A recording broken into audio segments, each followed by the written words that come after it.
আমরা বিএনপি ভাইদেরকে বলবো, বাংলাদেশে দুইটা পক্ষ, একটা হলো বাংলা পক্ষ আর একটা হলো ভারত পক্ষ।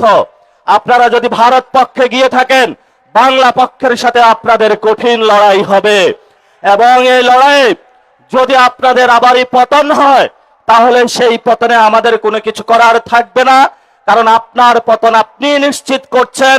এখন ওরা আমাদেরকে বারবার বলে যে ছোট ছোট পোলাপাইন তাদেরকে নাকি ধমক দিয়ে কথা বলে, এই ধরনের অভ্যাস শেখ হাসিনার ছিল। আপনারা দেখেছেন পার্লামেন্টে দেশের অন্যতম প্রতিষ্ঠাতা আলেম আল্লামা মামুনুল হককে নিয়ে যেই ধরনের আওয়ামী লীগ কুরুচিপূর্ণ মন্তব্য করেছিল, তেমনি ভাবে বিএনপি সরকার আওয়ামী লীগের পথ ধরে একই কুরুচিপূর্ণ মন্তব্যের তারা আশ্রয় নিয়েছে।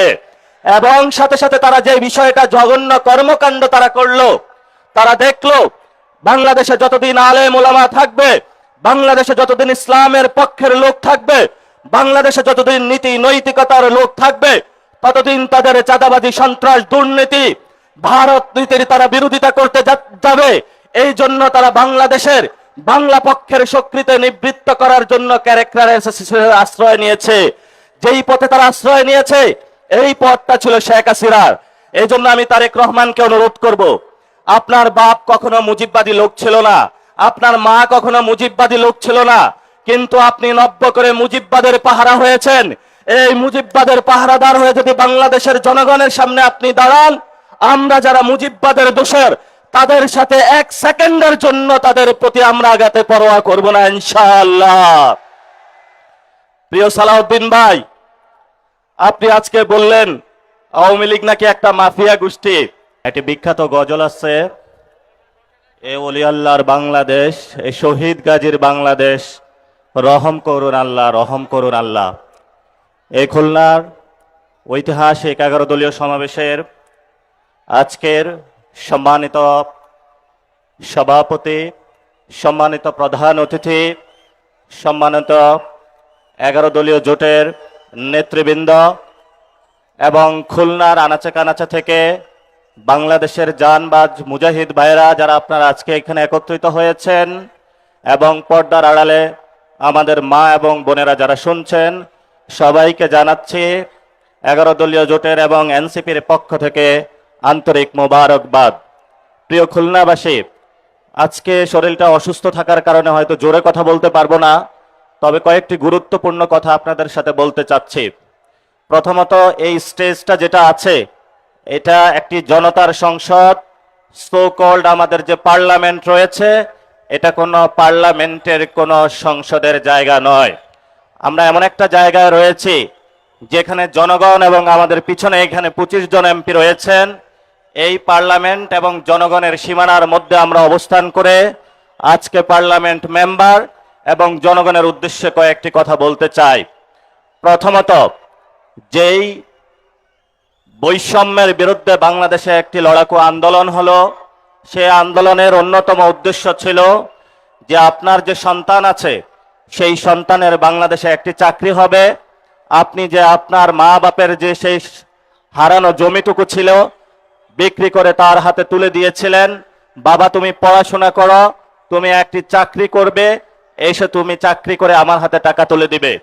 আপনার সেই সন্তানের স্বপ্ন বাস্তবায়নের জন্য আমরা মাঠে নেমেছিলাম, এবং আপনার বৃদ্ধ মা বাবা যিনি অসুস্থ ছিল, আপনার পকেটে টাকা ছিল না, তার চিকিৎসার জন্য যাতে সুস্থ একটি এবং সুন্দর স্বাস্থ্য ব্যবস্থা বাংলাদেশে আমরা প্রতিষ্ঠা করতে পারি, সেই জন্য তেমনি ভাবে আপনার যে সন্তানকে শিক্ষা প্রতিষ্ঠানে পাঠিয়ে থাকেন, আপনার কাছে অনেক টাকা নেই, যারা বড়লোক আছে তাদের কাছে অনেক টাকা আছে, একটি মাদ্রাসা স্কুল কলেজে পাঠিয়ে থাকেন, আপনার সন্তানের একটি ভালো শিক্ষা ব্যবস্থার জন্য আমরা রাজপথে নেমেছিলাম। আমরা যখন রাজপথে নেমেছিলাম সেই সময়কালীন আপনারা কিন্তু বিদায় আমাদেরকে জানাতে চান নাই। 26 বছর আমাদেরকে যখন আপনারা পালন করেছেন, প্রিয় সন্তানকে যখন রাজপথে হাসিনা খুনি সন্ত্রাসের গুলির মুখে ছেড়ে দিয়েছিলেন, তখন বলেছিলেন অনেক মা বাবা যে বাবা তুমি ঘরে ফিরবা না, শহীদ হয়ে ফিরবা, তবে বাংলাদেশের সার্বভৌমত্ব রক্ষা করে আসবা। অনেক মা বাবা প্রিয় সন্তানকে সেই সময় রাজপথে দিয়েছিলেন ভবিষ্যৎ বাংলাদেশকে রক্ষা করার জন্য। কিন্তু এই যে বাংলাদেশে 2024-এর পরে 2026-এর আরেকটি জুলাই মাস আসতেছে, সেই জুলাইয়ের পূর্ব মাসে জুনে আমাদের প্রশ্নটা থেকে গেল, যেই জন্য আপনার সন্তান রাজপথে গিয়ে বুকের তাজা রক্ত দিয়েছে, সেই ভবিষ্যৎ বাংলাদেশের জুলাই অভ্যুত্থানের আকাঙ্ক্ষাকে আমরা বুঝে পেয়েছি বাংলাদেশে? যদি আমরা বুঝে না পাই, তাহলে সবিনয়ে যারা পার্লামেন্টে রয়েছেন, সরকারি দলে যারা রয়েছেন, বিরোধী দলের যারা রয়েছেন, আপনাদের কাছে আমরা জানতে চাই যে আগামীর জুলাইয়ে আপনারা কি সেই পার্লামেন্টে যারা চাঁদাবাজ, দুর্নীতিবাজ, সন্ত্রাস, দখলদার, ট্যাক্সের টাকা মেরে খায় এবং আপনারা যারা শেয়ার মার্কেটে বিনিয়োগ করেছিলেন, আপনাদেরকে সব টাকা ছিন্ন করে তারা নিয়ে গিয়েছিল, তাদের বিচারের জন্য আপনারা কি কর্মসূচি মাঠে দিবেন, পার্লামেন্টে কি করবেন? এবং আমাদের যে ভাইরা শহীদ হয়েছিল, সেই ওয়াসিম, সেই মুগ্ধ, সেই আবু সাইদ, তাদের রক্তের দিকে তাকিয়ে সেই খুনি হাসিনার বিচারের কাঠ গড়াতে দাঁড় করাতে আপনারা কি করবেন? সেই বিষয়ে আজকে খুলনার ঐতিহাসিক মাঠ থেকে জনগণের কাছ থেকে আপনাদের কাছে আমরা প্রশ্নগুলো রেখে যাচ্ছি। প্রিয় উপস্থিতি, আপনারা জানেন এই বৈষম্যের বিরুদ্ধে যখন আমরা রাজপথে নেমেছিলাম, এরপরে আমাদের সামনে 3টি এজেন্ডা ছিল। একটি অন্যতম এজেন্ডার মধ্যে ছিল একটি গণতান্ত্রিক বাংলাদেশ। যেই দলটি গত 17 বছর লড়াই করেছিল বাংলাদেশে গণতন্ত্র কায়েমের জন্য, তারা এই 24-এর গণ অভ্যুত্থানের পরে ইলেকশন ইঞ্জিনিয়ারিং এর মাধ্যমে এই গণতন্ত্রকে তারা নিজে গলা টিপে বাংলাদেশের বুকে হত্যা করলো। এবং আমরা দেখতে পেলাম তারা সেই দিল্লির কুখ্যাত সন্ত্রাসী মাফিয়া গোষ্ঠী আওয়ামী লীগের সাথে হাত মিলিয়ে বাংলাদেশের জনগণের উপরে আবার নতুন ভাবে যারা গত 17 বছর আমাদের উপরে অত্যাচার, নির্যাতন, নিপীড়ন চালিয়েছিল, এসালাম এবং বেক্সিমকো থেকে যেই ধরনের ব্যবসায়িক জঙ্গি গোষ্ঠী জনগণের উপর অত্যাচার করেছিল, তাদেরকে আবার এই পার্লামেন্টে তারা জায়েজ করে নিল। শুধু তাই নয়, পার্লামেন্টের প্রথম সেশনে যার নির্দেশে বাংলাদেশের অসংখ্য আপনাদের সন্তান খুন হয়েছে, সেই চুপ্পুকেও তারা পার্লামেন্ট অধিবেশনে এসে নিয়েছিল এবং সেই চুপ্পুর সামনে তারা দৌড়িয়ে পার্লামেন্ট সেশনে করেছিল। এবং পরবর্তীতে যখন তাদেরকে বলা হলো যে আমরা একটি বৈষম্যহীন, একটি মানবিক বাংলাদেশ চাই, তখন তারা ধর্মীয় কার্ড খেলা শুরু করলো। মুক্তিযুদ্ধের ভুয়া কার্ডের আশ্রয় নিয়ে দিল্লির সাথে তাল মিলিয়ে নতুন ভাবে যারা বাংলাদেশের পার্লামেন্টে এবং জনগণে মাঠে প্রান্তরে রয়েছে, তাদেরকে বাংলাদেশ বিরোধী আখ্যা দিতে শুরু করলো। আমরা বিএনপি ভাইদেরকে বলবো, বাংলাদেশে 2টা পক্ষ, একটা হলো বাংলা পক্ষ আর একটা হলো ভারত পক্ষ। আপনারা যদি ভারত পক্ষে গিয়ে থাকেন, বাংলা পক্ষের সাথে আপনাদের কঠিন লড়াই হবে এবং এই লড়াই যদি আপনাদের আবারই পতন হয়, তাহলে সেই পতনে আমাদের কোনো কিছু করার থাকবে না, কারণ আপনার পতন আপনি নিশ্চিত করছেন। এখন ওরা আমাদেরকে বারবার বলে যে ছোট ছোট পোলাপাইন তাদেরকে নাকি ধমক দিয়ে কথা বলে, এই ধরনের অভ্যাস শেখ হাসিনার ছিল। আপনারা দেখেছেন পার্লামেন্টে দেশের অন্যতম প্রতিষ্ঠাতা আলেম আল্লামা মামুনুল হককে নিয়ে যেই ধরনের আওয়ামী লীগ কুরুচিপূর্ণ মন্তব্য করেছিল, তেমনি ভাবে বিএনপি সরকার আওয়ামী লীগের পথ ধরে একই কুরুচিপূর্ণ মন্তব্যের তারা আশ্রয় নিয়েছে। এবং সাথে সাথে তারা যে বিষয়টা জঘন্য কর্মকাণ্ড তারা করলো, তারা দেখলো বাংলাদেশে যতদিন আলেম ওলামা থাকবে, বাংলাদেশে যতদিন ইসলামের পক্ষের লোক থাকবে, বাংলাদেশে যতদিন নীতি নৈতিকতার লোক থাকবে, ততদিন তাদের চাঁদাবাজি, সন্ত্রাস, দুর্নীতি, ভারত নীতির তারা বিরোধিতা করতে যাবে। এই জন্য তারা বাংলাদেশের বাংলা পক্ষের শক্তিতে নিবৃত্ত করার জন্য ক্যারেক্টারের আশ্রয় নিয়েছে। যেই পথে তারা আশ্রয় নিয়েছে, এই পথটা ছিল শেখ হাসিনার। এই জন্য আমি তারেক রহমানকে অনুরোধ করব, আপনার বাপ কখনো মুজিববাদী লোক ছিল না, আপনার মা কখনো মুজিববাদী লোক ছিল না, কিন্তু আপনি নব্য করে মুজিববাদের পাহারা হয়েছেন। এই মুজিববাদের পাহারাদার হয়ে যদি বাংলাদেশের জনগণের সামনে আপনি দাঁড়ান, আমরা যারা মুজিববাদের দোষর, তাদের সাথে 1 সেকেন্ডের জন্য তাদের প্রতি আমরা আঘাতে পরোয়া করব না ইনশাআল্লাহ। প্রিয় সালাউদ্দিন ভাই, আপনি আজকে বললেন আওয়ামী লীগ নাকি একটা মাফিয়া গোষ্ঠী। আপনার ঘরে যে আসালামের মতন একটা মাফিয়া গোষ্ঠী লুকিয়ে রেখে আওয়ামী লীগকে মাফিয়া গোষ্ঠী বলেন, আপনার ঘরে সালামকে লুকিয়ে রেখে আপনি বেনজিরকে ধরতে যান। এই ধরনের ভণ্ডামি জাতির সামনে প্রকাশিত হয়ে পড়েছে এবং আপনি সংবিধানের আশ্রয় নিয়ে বাংলাদেশের জনগণকে বোকা বানানোর যে প্রচেষ্টা নিয়েছিলেন সেটা আমরা হাতে কলমে দেখিয়েছি যে আপনি আবু জাহেলের মতন সংবিধানের আশ্রয় নিয়ে বাংলাদেশের মুক্তিকামী জনতার যে ঐতিহাসিক লড়াই সেই লড়াইকে আপনি অস্বীকার করেছেন। মাননীয় অর্থমন্ত্রী, আপনি বাংলাদেশের সামনে জনগণের সামনে যে বাজেট দিয়েছিলেন সেই বাজেটের মধ্যে আমার খেটে খাওয়া শ্রমিকের কোনো অধিকার আমি বুঝে পাইনি। আমার তরুণ শ্রমিক যারা রয়েছে তাদের কোনো কর্মসংস্থানের আমরা কোনো সুযোগ পাইনি। আপনারা যে বাজেট দিয়েছেন সেই বাজেটের মধ্যে আমাদের নারীদের জন্য কোনো আমরা অধিকার পাইনি।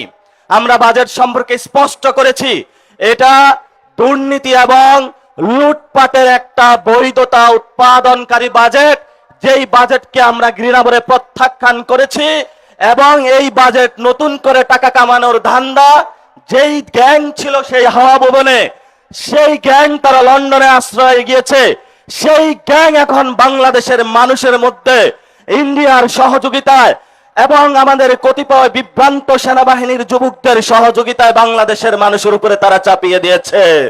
আমরা তীব্র নিন্দা এবং ধিক্কার জানাচ্ছি। আপনারা যদি এই পথে টিপ টিপ করে পা বাড়াতে থাকেন তাহলে আমরাও আপনাদের কিভাবে চাবিকাঠি নাড়া দিতে হয় এটা আমরা ভালো করে আপনাদের চোখের সামনে আঙ্গুল দেখিয়ে দিয়েছি। এই যে তারেক রহমানের একটা বন্ধু আছে মীর শাহ আলম নাকি যেন কি নাম, সে আমাদেরকে সংসদে দাঁড়িয়ে বলেছিল কোথায় ছিলা তোমরা। আমি বাবু তোমাকে প্রশ্ন করতে চাচ্ছি যে বাবু তুমি গত 17 বছর কোথায় ছিলা? তুমি শিবগুজ মডেলকে গোপালগুল মডেলে ট্রান্সফার করেছ।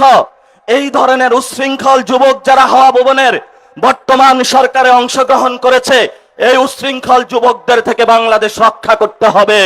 এই উশৃঙ্খল যুবক কার গর্ভে জন্ম নিয়েছে, কোন দল করে সেটা আমরা বাংলাদেশে দেখবো না। উশৃঙ্খল যুবকদেরকে আমরা শৃঙ্খলা আনবো, এটাই আমাদের আজাদির লড়াই। শেষ কথা, আমাদের আগামীর 3টা লড়াই, এই 3টা লড়াই হলো আমাদের সংস্কার বাস্তবায়নের লড়াই, যার জন্য এই খুলনার সমাবেশে আপনারা উপস্থিত হয়েছেন। 75% বাংলাদেশের মানুষ ভোট দিয়েছে। আমাদের দ্বিতীয় লড়াই বাংলাদেশে সার্বভৌমত্বের লড়াই। এই সার্বভৌমত্বের লড়াইয়ে দিল্লির দাদাবাবু থেকে বের হয়ে আমেরিকান পররাষ্ট্রনীতি থেকে বের হয়ে স্বাধীন বাংলাদেশের পররাষ্ট্রনীতি ইনশাআল্লাহ আমরা বাংলাদেশে প্রতিষ্ঠা করব। লাস্ট যেটা, আওয়ামী লীগ বাংলাদেশে বিচারের মুখোমুখি হতে হবে। যদি আওয়ামী লীগ বাংলাদেশে বিচারের মুখোমুখি না হয় তাহলে আমাদের সামনে আরো অসংখ্য যুবক, আরো অসংখ্য নারী, অসংখ্য হিন্দু, অসংখ্য আলেম ওলামা আমাদের ভবিষ্যতে তাদের হলো পবিত্র এই রাজপথে তাদের রাজপথ রঞ্জিত হবে। আমরা আশা করব সরকার আমাদের কথাগুলো তারা কানে না দিবে। যদি তারা না নেয় তাহলে কিভাবে কানে তাদেরকে ঢুকাতে হয় আমরা সেই উশৃঙ্খল যুবকদের শিখিয়ে দিব যারা পার্লামেন্টে বসে বসে মিট মিট করে হাসে। প্রিয় খুলনাবাসী, আপনারা জানেন এই খুলনায় কেডিআইতে দলীয় লোক বসানো হয়েছে, এই খুলনাতে সিটি কর্পোরেশনে দলীয় লোক বসানো হয়েছে, এই খুলনাতে জেলা প্রশাসনে লোক বসানো হয়েছে দলীয় লোক, এমনকি বিসিবিতে লোক বসানো হয়েছে। খুলনাবাসী, এই সব সন্ত্রাসীদেরকে আপনারা ছাড় দিবেন না। যতই ভদ্রতার মুখোশ পরে তারা আমাদের সামনে আসে, আপনারা যদি তাদেরকে ছাড় দেন কালকে আপনাকে তারা হত্যা করতে উদ্যত হবে, আপনার সন্তানকে তারা হত্যা করবে, আপনার মাকে তারা হত্যা করবে, আপনার বউকে তারা হত্যা করবে। এই সব সন্ত্রাসীদেরকে খুলনার অঞ্চল থেকে উচ্ছেদ করতে হবে। এবং যারা মসজিদে হত্যাকাণ্ড ঘটিয়েছে খুলনাতে, আমরা বাবু তোমাদেরকে হুঁশিয়ার করে দিতে চাই। সালাউদ্দিন সাহেব বলে আইন শৃঙ্খলার নাকি অবনতি হয় নাই, তাহলে খুলনাতে কোন বাবু আপনার এই মসজিদের মধ্যে হত্যাকাণ্ড ঘটিয়েছে? সেই দিল্লির দাদাবাদুর গেটুপুত্র সালাউদ্দিনের কাছে আমরা প্রশ্ন রাখতে চাই। প্রিয় খুলনাবাসী, আমাদের সামনে সময় নেই। রাজপথে আমরা বিরোধী দলীয় নেতা যিনি আছেন, আমাদের 11 দলীয় নেতৃবৃন্দ, আমরা মনে করি এখনো ওনারা ঠিক পথে আছেন। মিটিমিটি করে পা করে আমরা সামনে এগোচ্ছি। ওনাদের নেতৃত্বে আপনারা শক্ত অবিচল এবং আপনাদের জায়গা থেকে শক্ত অবস্থান বজায় রাখবেন। দলীয়ের মধ্যে বিভিন্ন সাঙ্গ পাঙ্গ অ্যাসাসিনেট ঘুরে ঘুরে তারা আমাদেরকে বিভ্রান্ত করার প্রচেষ্টা চালাবে, বলবে তুমি ইসলাম করো, তুমি কেন এখানে হলো যে ইসলামিক জোট না জামাতে ইসলামে আছো, বলবে তুমি সেকুলার দল, তুমি কেন ইসলামিক জোটে আছো। এই ধরনের বিভ্রান্তি করার অপচেষ্টা তারা চালাবে, এগুলাতে কান দিবেন না। আমাদের উপরে আছে আল্লাহ, আর জমিনে আছে আমাদের বাংলার মাটি। এই দুইটা দ্বারা ইনশাআল্লাহ আমরা এগিয়ে যাব। খুলনাবাসী ধন্যবাদ, সবাইকে আসসালাম, ভালো থাকবেন।